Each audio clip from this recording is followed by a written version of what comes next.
Duncan Angove, Chief Executive Officer at Blue Yonder. It is so nice to meet you and looking forward to chatting with you today. Yeah, thank you for having me on, Chris. I really appreciate the opportunity. Yeah, absolutely. We honored you and honor companies that really understand that people are the whole point of business, and people are what lead to profit, whether it's the employees or the customers or even people in the community. And you guys do that in a lot of different ways. And we actually honored you in our article about would social capital save us from the robots? And AI is becoming so talked about lately, and more for its nefarious possibilities than it does really for its positives. And so we wanted to kind of single out some companies that are really making sure they're using it for positive purposes. And you guys stood out to us, for a couple of reasons. So first of all, congratulations, and then second of all, would love you to just talk about what Blue Yonder does for a minute, and then we'll go into the AI aspect.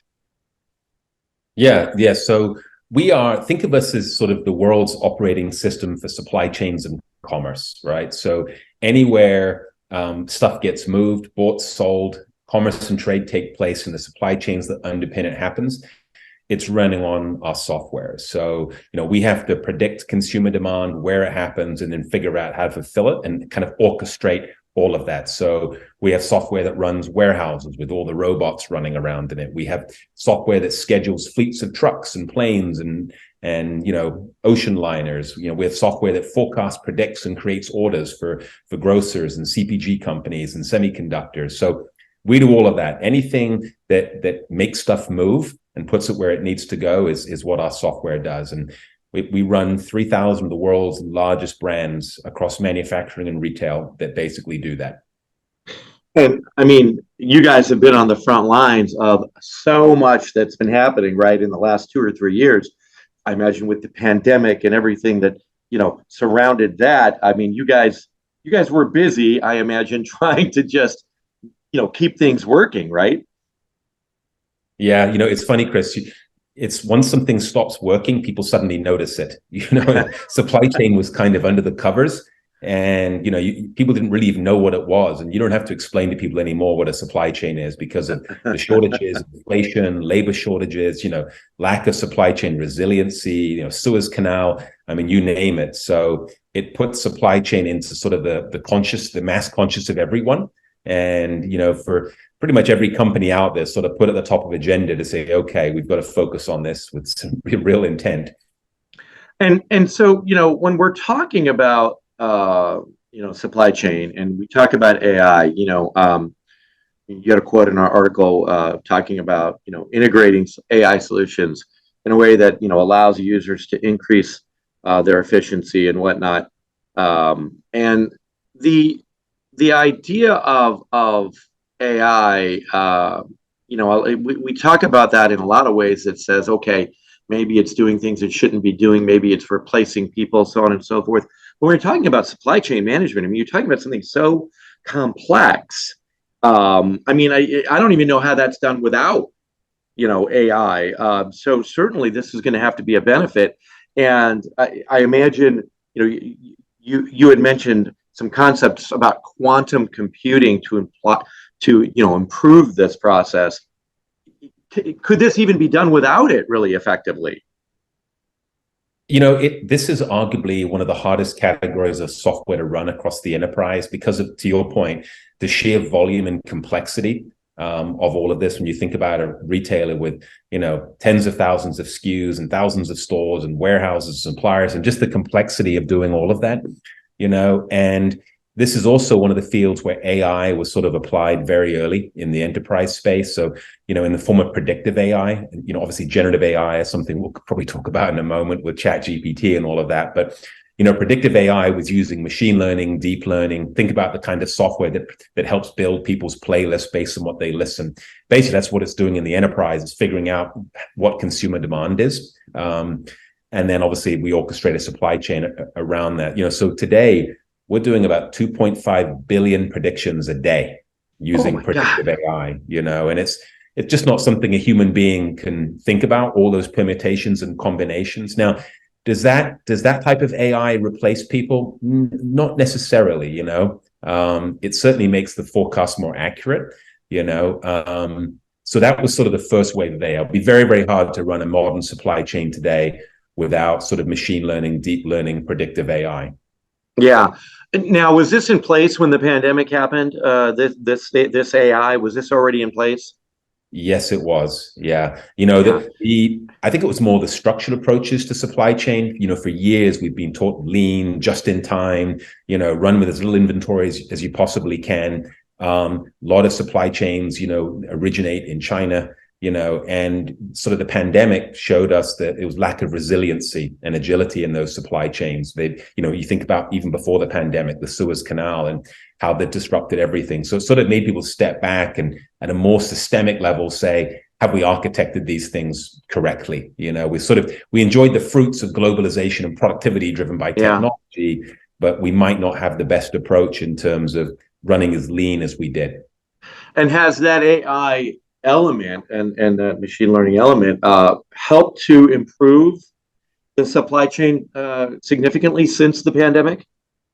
I think so, certainly, yeah, because when you can apply this kind of intelligence to it, you're much better to predict what's likely to happen, and then basically run thousands of scenarios that basically have the AI telling you, here are all the possible things you could do, and here are the potential outcomes that you can drive. So it's again, it would have been very, very hard without AI to navigate through all of that complexity and know what the best option to choose is. So, in your opinion, if we were to have another pandemic, God forbid, or something like that, would we be in a better place, supply chain wise? Eventually, I think, Chris. I don't know if it happened today. I mean, people that obviously there's been reshoring, onshoring, nearshoring, and as people do that, they've thought differently. For example, the warehouses they built, they've got a much higher level of automation in them, right? Robotics, all that kind of thing. They're putting software in place that's AI driven now, so all of that sort of being updated. Obviously, it's what's driving demand for our solutions, but it will take 3, 4, 5 years for all of that to be in place where we have the level of resiliency that we want in our supply chains.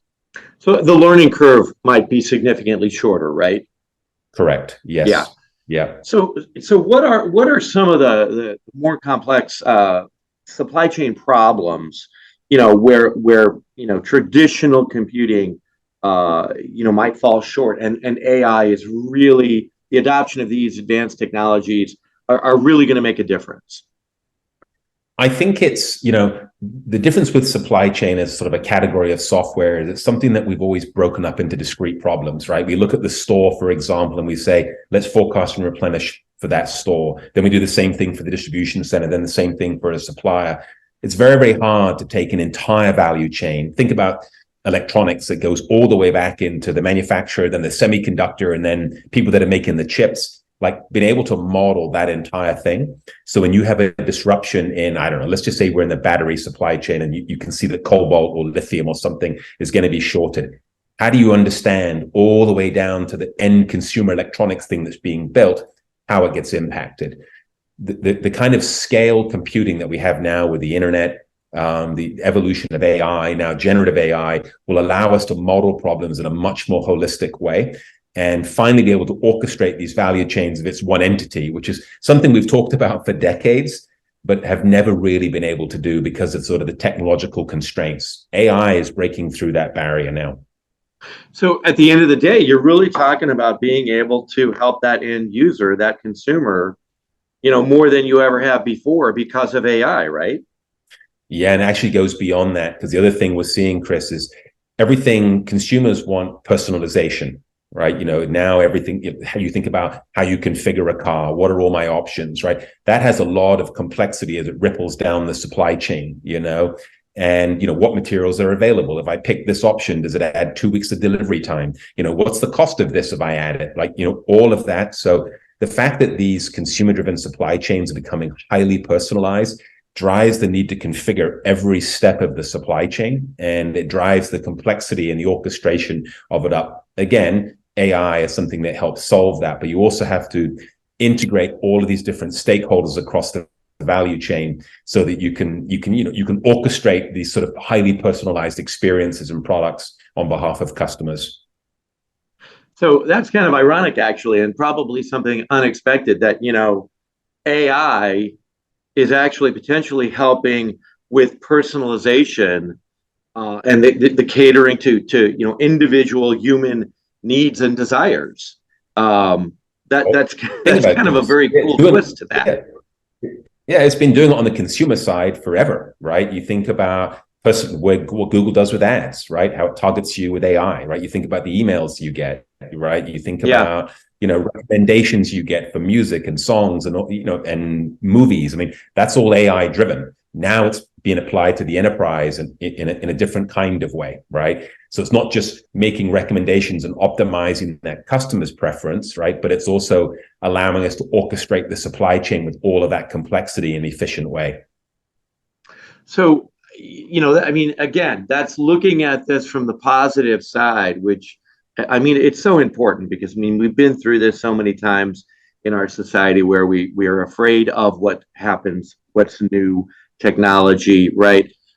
What's your perspective in general? Obviously, your company benefits greatly from AI. What's your perspective when you hear of all this? I mean, for sake of a better word, scare tactics.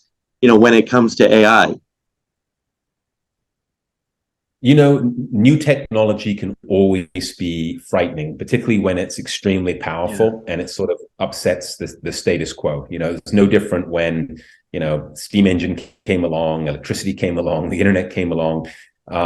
These things are scary. I mean, in some ways, if you go back and you read the history of Luddites, which is always considered a bad word, it makes you sound like you're anti-technology. When you actually go back and you read about them, they kind of had a point, right? So, you think about it, what was it? In the 1900s, I think it was 41% of the US workforce were employed in agriculture. And today it's less than 2%, right? So all of the stuff that was introduced in the agricultural revolution and all this stuff, obviously it had a huge benefit for society at large. I mean, what technology does every single time over and over again is it turns scarcity into abundance. It did it for food. It did it for clothing. It's done it for consumer electronics, right? Now, in the short term, it definitely has an impact on certain individuals, farmers, people that worked in that industry. Over the long run, as we know, new jobs get created, people do it. But in the short run, there's definitely disruption, so that's what society has to navigate. Particularly as generative AI comes along and it looks like it starts to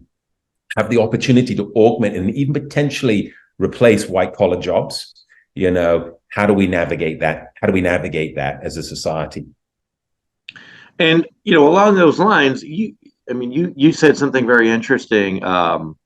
You had a quote where you talked about the concept of, I think the term you used was co-pilots, so to speak. Yeah. And looking at essentially AI working in conjunction with planners. Tell our viewers a little bit about that and what you meant by that. Yeah, so if you look at the field of computer science, right, when it first started out, at the end of the day, when software is running on a program, whether it's your iPhone or it's a computer, it's basically ones and zeros. It's machine language. And we've always created interfaces between the end user, the programmer, and that kind of ones and zeros. So first of all, it was a prompt. It was a Unix prompt or a DOS prompt, right? Then we had the graphical user interface as the interface. Then we had a mobile device as it. And it was always about, we call it UI, the user interface. It was always about updating the interface from a prompt to GUI to mobile. The difference this time around is we're not updating the I, we're updating the U. It's like humanity has downloaded a cognitive patch to upgrade all of humanity, right? You know what I mean? So, now, Copilot means we're augmenting the user, with a super smart assistant. It's like a new employee joined and we trained him in being an expert in everything the company does, and they sit alongside you and they help you do more effective work.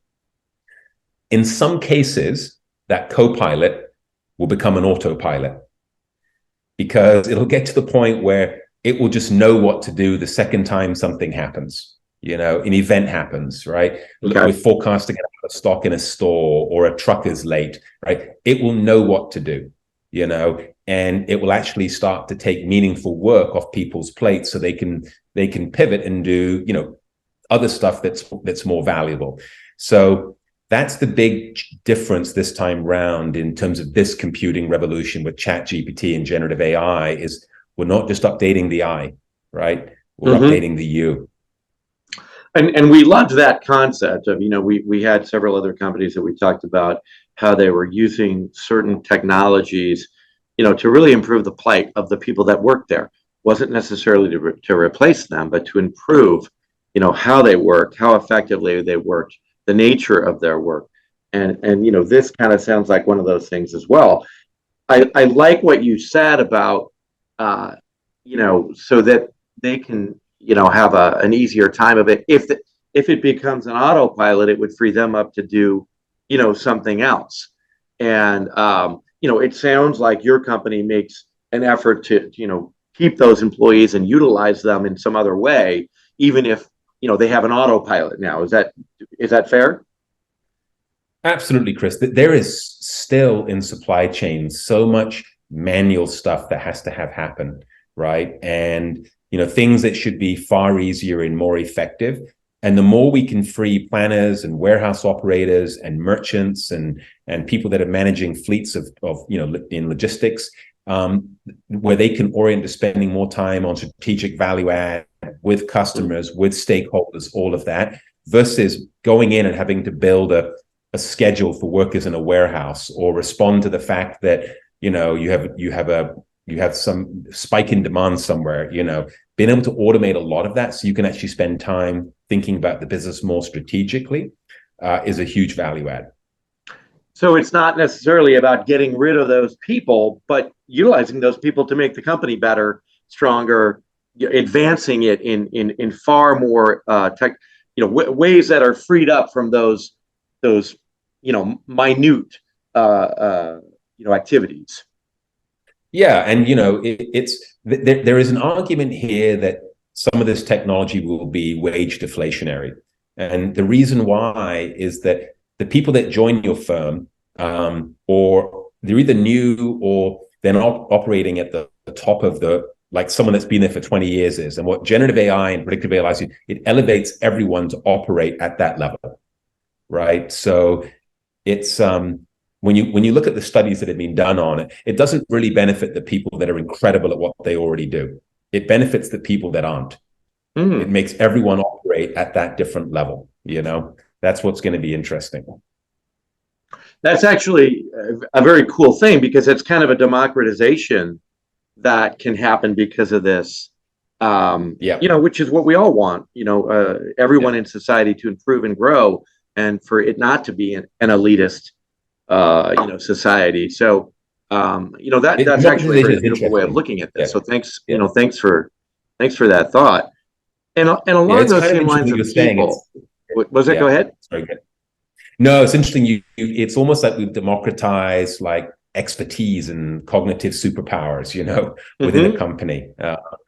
I read something about a guy called Jevon. He created this thing called Jevon's paradox, and it was back when they figured out how to make coal dramatically more productive. I don't know if you've read about this guy or not. No, I haven't. And basically, the idea was that if a lump of coal, if through technology and better burners and furnaces, can produce 3 times as much, well, then the theory would be you don't need as much coal, and it would reduce demand. And the exact opposite happens. It's the same. They applied the same theory to building roads. You think traffic goes down, it doesn't. It goes up, right? And the reason why is it gets more efficient, so people demand more of it, and so on. So anyway, they applied this idea, Jevon's paradox, to ChatGPT and law. Right, the fact that you can get legal advice now from ChatGPT. It can write contracts for you. It can negotiate settlements. It can do all of this. So basically, it's democratized law. Now, that doesn't mean demand for law services is going to go down. The complete opposite, like Jevon's, it's going to go up. So it'll cost me nothing to sue my neighbor because I just don't like something he's put in his backyard.